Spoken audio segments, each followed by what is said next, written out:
Welcoming Michael is one of his basketball role models, the Hall of Famer known as Skywalker, class of 1996, David Thompson. Ladies and gentlemen, Michael Jordan.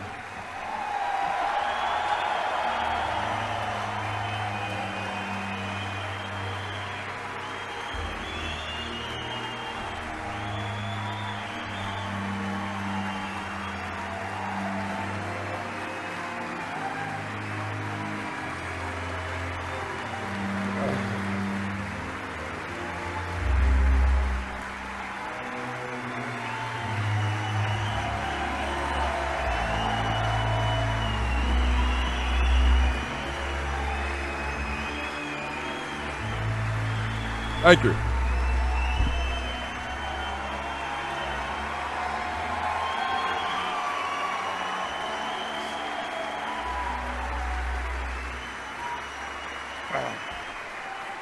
Thank you.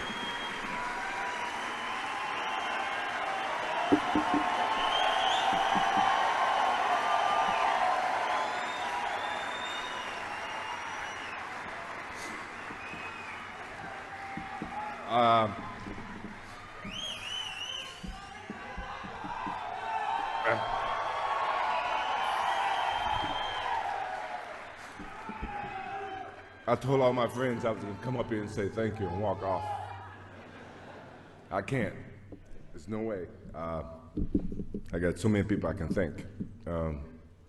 In all the videos, you never just saw me. You saw Scottie Pippen.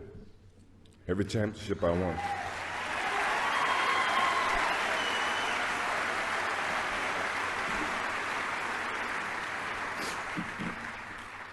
I've had a lot of questions over the last 4 weeks, and everybody's saying, well, why did you pick David Thompson? I know why, and David knows why, and maybe you guys don't know why, but as I grew up in North Carolina, I was 11 years old, 1974, I think, when you guys won the championship. And I was an anti-Carolina guy. I hated UNC. And here I ended up at UNC. But I was in love with David Thompson. Not just for the game of basketball, but in terms of what he represented. You know, we all, as Vivian said, we go through our trials and tribulations. And he did. And I was inspired by him.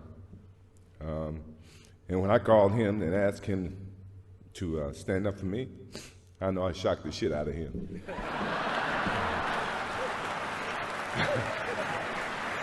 I know I did.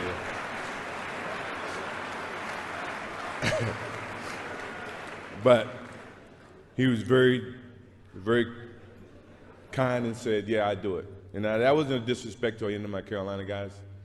They all know that I'm true blue Carolina guy to the heart. You know, Coach Smith, Larry Brown, Sam Perkins, James Worthy, you know, all of those guys. Well, it all starts with my parents. You guys see all the highlights. What is it about me that you guys don't know? As I sit up here and I watch all the other recipients stand up here and they give their history, and so many things I didn't know about Jerry Sloan. I know he lived on a farm, but I didn't know he was in a small classroom from first grade to the 8th grade. Even David Robinson, obviously I've known David for some time, and you know, I found some things out about him, and even with John, I found some bad things or good things about him, and even Viv, I've known Viv for years, and her and my father and my mom spent a lot of time on the Nike trips, and you know, I found out a lot of good things about her. But what about me that you guys don't know? I got two brothers, James and Larry. They're 5'4", 5'5" in height.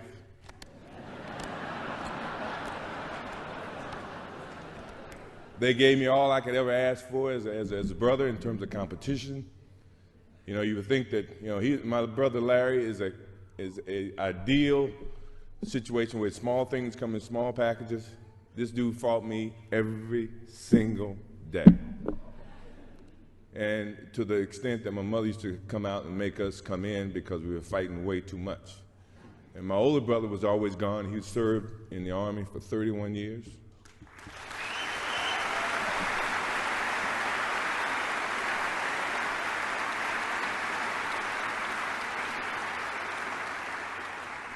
And the competition didn't stop there. My sister, who was 1 year younger than me, Roz, never wanted to be home by herself. She took classes, extra classes, to graduate from high school with me, to go to University of North Carolina with me, and to graduate prior than me. And you guys sit and ask me where my competition or my competitive nature came from. It came from them. It came from my older sister. Who's not here today, and my father, who's not here today. Obviously, he's with us and all of us. I mean, my competitive nature has gone a long way from the first time I picked up any sport. Baseball, football, ran track, basketball, anything that missed class, I played it. When you think about, so they started the fire in me. That fire started with my parents. And then, as I moved on in my career, people added wood to that fire. Coach Smith, what else can I say about him? He's a legendary in the game of coaching.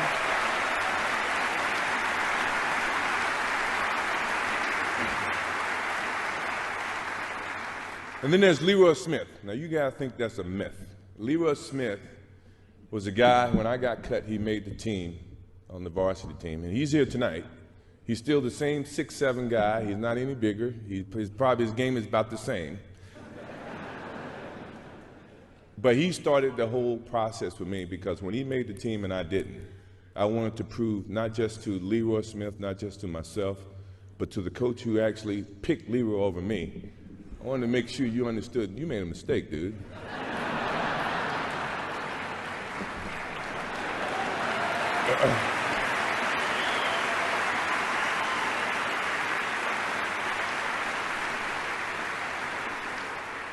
And then there's Buzz Peterson, my roommate. Now, when I first met Buzz, all I heard about was this kid from Asheville, North Carolina, who's a player of the year. I'm thinking, well, he ain't never played against me yet. So how did he become player of the year? Is that some type of media, exposure? I came from Wilmington. We had two channels, channel ABC and channel NBC. That was it. I never saw NBA sports at all when I grew up. You didn't have CBS affiliation in North Carolina, in Wilmington. So Buzz Peterson became a dot on my board. And when I got the chance to meet Buzz Peterson on the basketball court or in person, Buzz was a great person. It wasn't a fault of his. It was just my competitive nature. I didn't think he could beat me, or he was better than me as a basketball player. And he became my roommate. And from that point on, he became a focal point, not knowingly. He didn't know it. But he did. And Coach Smith, the day that he was on the Sports Illustrated and he named 4 starters and he didn't name me, that burned me up. Because I thought I belonged on that Sports Illustrated. Now, he had his own vision about giving a freshman that exposure, and I totally understand that. But from a basketball sense, I deserve to be on that Sports Illustrated, and he understands that. And it didn't stop there. My competitive nature went right into the pros. I get to the Bulls, which I was very proud that at the time Jerry Reinsdorf didn't own the team. It was another organization, and Rob Thorne drafted me. Kevin Lockett was my first coach. Kevin used to take practices and put me in the starting 5. And he'd make it a competitive thing where the losing team have to run. So now I'm on the winning team, and halfway in the game, halfway in the situation, he would switch me to the losing team. So I take that as a competitive thing by you trying to test me. And by 9 times out of 10, the second team would come back and win no matter what he did. So I appreciate Kevin Lockett for giving me that challenge, providing that type of fire within me. He threw another log on that fire for me. Jerry Reinsdorf. What else can I say? The next year I come back, I broke my foot. I was out for 65 games. And when I came back, I wanted to play. He and the doctors, they came up with this whole theory that you can only play 7 minutes a game, but I'm practicing 2 hours a day. I'm saying, well, I don't agree with that math, And back then, it was about whoever had the worst record get the most balls in the ping pong balls, and you can decide what pick you're gonna have. But I didn't care about that. I just wanted to win. I wanted to make the playoffs. I wanted to keep that energy going in Chicago. So I had to go in his office and sit down with him. And I said, Jerry, I feel like I should play more than 14 minutes. I'm practicing 2 hours. He says, MJ, I think I have to protect the long term of investment that we've invested in you. And I said, Jerry, I really think I should be able to play. He said, let me ask you this. He said, if you had a headache, and you know, at that time it was about 10% chance that I can re-injure my ankle or my foot. He says, if you have a headache and you got 10 tablets and one of them is coated with cyanide, would you take the Tylenol? And I looked at him, I said, how bad is the headache? Depending on how bad the headache.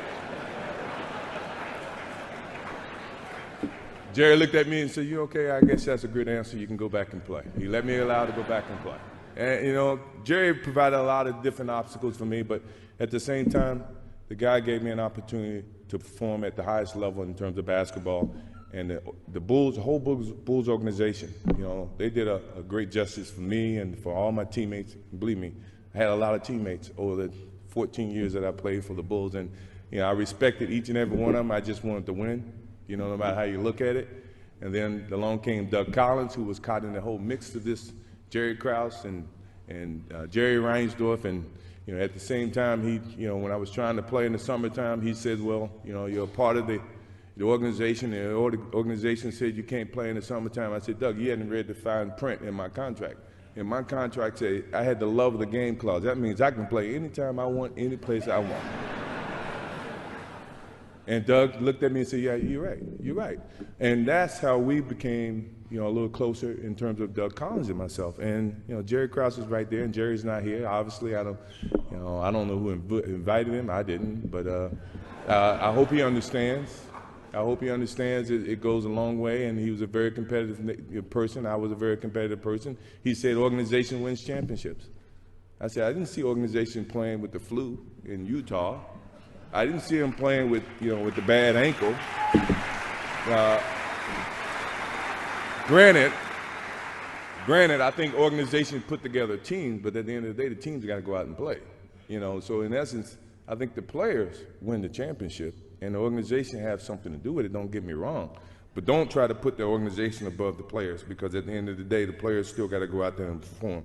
You guys got to pay us, but I still got to go out and play. Obviously, you see my kids, you know, Jeffrey, Marcus, Jasmine, I love you guys. I think you guys represent a lot of me, you know, a lot of different personalities. Your mom, you represent them as well. You know, I think that you guys have a heavy burden. I wouldn't want to be you guys if I had to, you know, because of all the expectations that you have to deal with. I mean, look around you. You know, they charge $1,000 tickets for this game, for this whole event. It used to be $200. But I paid it. You know, I had no choice. I had a lot of family, a lot of friends I had to bring in. So thank you, Hall of Fame, for raising ticket price, I guess. But you guys, you know, I love you guys. You guys just don't know. You got a whole host of people supporting you, family, friends, people that you don't know, relatives coming out of the woodworks, you know, no matter how you look at it. But I think we taught you right. Your mom and I, hopefully you can make the right decision when the time comes. My mom, what else can I say? My mom never stays still. You think I'm busy. She's always on the go. And without her, she's a rock. She's unbelievable. Right now, she takes over 2 jobs.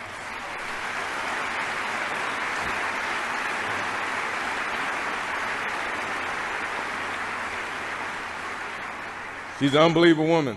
I mean, if I got anybody that's nagging me each and every day, it is her. And she constantly keeps me focused on the good things about life. You know, how people perceive you, how you respect them, you know, what's good for the kids, what's good for you, you know, how you're perceived publicly, second thought, take a pause and think about, you know, things that you do. And that all came from my parents, you know, it came from my mom. And she's still, at this stage, and I'm 46 years old, she's still parenting me today. And that's the good thing about that lady. I love her to death. I love her to death.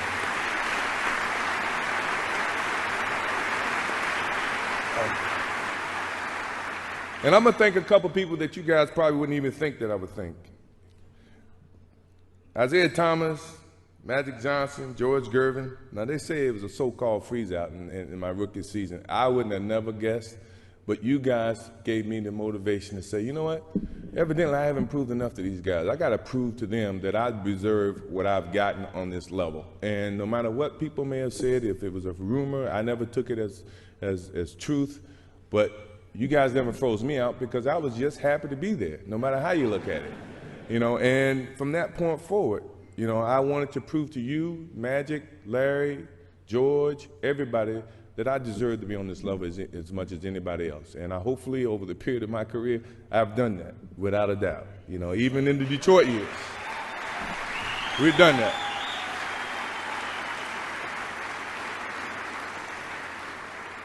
Pat Riley, you and I, we go way back. I still remember in Hawaii. You remember in Hawaii where you and I was coming in, you were, I guess, leaving, and you decided to stay a couple extra days, but you were in my suite, and they came and they told you had to get out of my suite. And you slid a note underneath my door, although you had to move, you did move.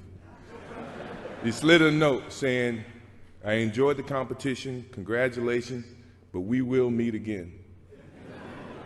And I take the heart in that because I think, in all honesty, you are just as competitive as I am, even from a coaching standpoint. And you've challenged me every time I played the Knicks, the Heat. And I don't think you were with the Lakers, but anytime I played against you, you had Jordan Stoppers on your team. You had John Starks, who I loved.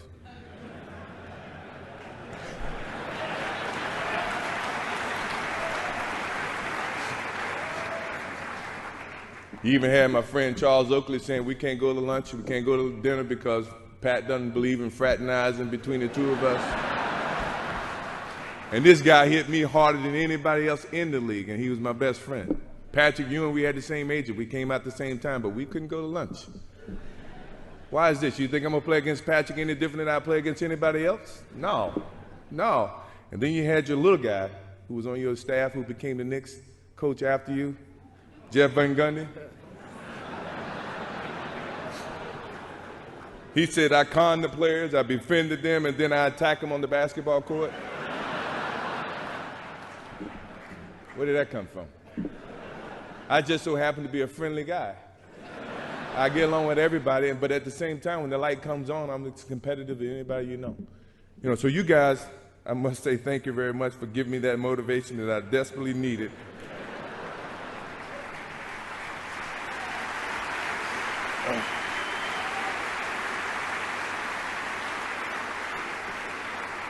Phil Jackson is, to me, he's a professional Dean Smith. He challenged me mentally, not just physically. He understood the game, along with Tex Winter. They taught me a lot about the basketball game. Tex being the specialist, I could never please Tex. And I love Tex. Tex is not here, but, I know he's here in spirit. He is. I can remember a game coming off the basketball court, and we were down, 5 to 10 points, and I go off about 25 points, and we come back and win the game. And we're walking off the floor, and Tex looked at me and says, there's no I in team. I said, Tex, it's not an I in team, but it's I in win.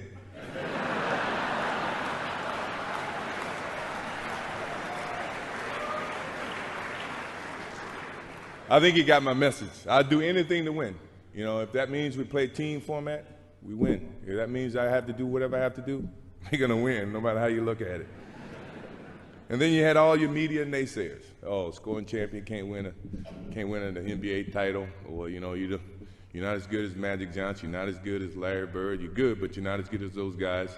I had to listen to all this, and that put so much wood on that fire that it kept me each and every day trying to get better as a basketball player. Now, I'm not saying they were wrong. I may have looked at them from a different perspective, but at the same time, as a basketball player, I'm trying to become the best that I can, and for someone like me who achieved a lot in over the time of my career, you look for any kind of messages that people may say or do to get you motivated to play the game of basketball at the highest level, because that is when I feel like I excel at my best. And my last example of that, and the last one that you guys probably have seen, I hate to do it to him, but he's such a nice guy. And when I first met Brian Russell, John and Carl should remember this. I was in Chicago in 1994. I was working out for baseball. They came down for a workout and shoot around. I came over to say hello. And at this time, I had no thoughts of coming back and playing the game of basketball. And Brian Russell came over to me and said, "You know what, man, why'd you quit? Why'd you quit? You know I can guard you. If I ever see you in a pair of shorts, you remember this, John?" And so when I did decide to come back in 1995, and then we played Utah in 96, I'm at the center circle, and Brian Russell sitting next to me, and I look over to Brian. I said, "You remember this conversation you made in 1994 about I think I can guard you, I can shut you down, I would love to play against you. Well, you're about to get your chance."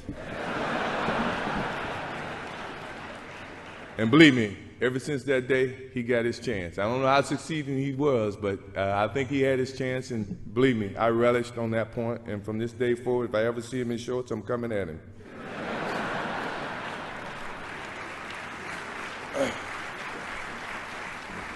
I know you guys got to go. I know I've been up here a lot longer than I told my friends I was going to be up here. I cried. I was supposed to get up here and say thank you and walk off, and I didn't even do that. So I appreciate it. Thank you very much. I appreciate it.